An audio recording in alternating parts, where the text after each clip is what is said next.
Hi, my name is Alana, and I make videos every Friday about LGBT equality, education, and activism. This past Sunday, November 20th, was Transgender Day of Remembrance, although my hometown Cleveland observed it on Friday the 18th. I went home from my college in Boston to be with my family for the occasion. I was especially looking forward to attending Cleveland's ceremony with them. There's a lot to say about Transgender Day of Remembrance, so I'm just going to share my experience from this year in the hopes that it will help people understand what Transgender Day of Remembrance is and why it's so important. The first part of the Cleveland ceremony was a gathering downtown. First, we stood for a few minutes in a little park, and then we marched together to City Hall. I was with my little sister who is trans and a few of her friends, and then once we got to City Hall, we also met up with my mom. During the march, we all carried posters with information of transgender people who had died, many of whom had been murdered in 2016. There were at least 100 people marching, and we only had 1/3 of the names for this year. We marched in silence and with pride,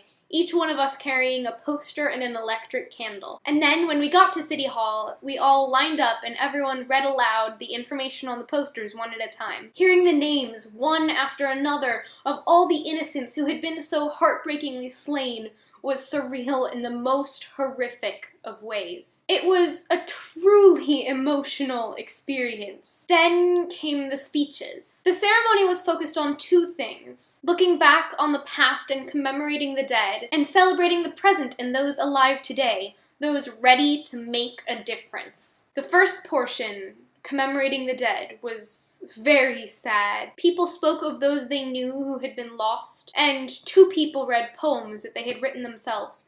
Those were some of the most powerful moments of the night. There were 2 quotes from those poems that really spoke to me. The first was this: "Turning on my light does not make your house darker. Killing me does not make your life longer." And then the second, on a more hopeful note: "Speak the power of their lives and live the power of yours." Both important things to keep in mind. After the last poem came the second section, celebrating the present. Many stories were told, and several people were given awards. It was truly inspiring to hear stories of people who are succeeding, people who are living and proud. Here's the thing about Transgender Day of Remembrance.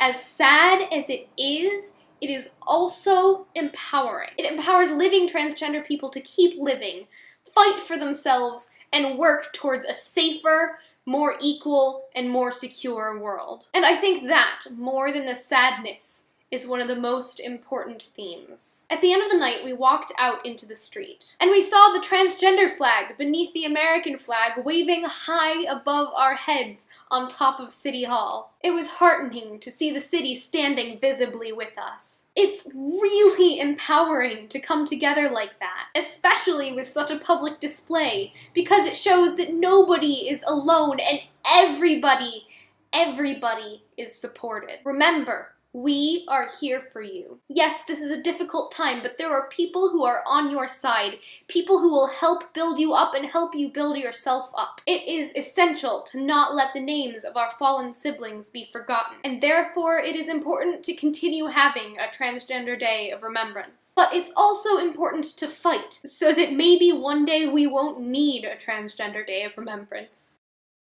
That's about it for my first video on this channel. Thank you so much for watching. Please subscribe for more content like this every Friday, and maybe consider sharing this video as well to help me get this channel off the ground and spread my message. Bye! Someday we'll find it, the rainbow connection, the lovers, the dream.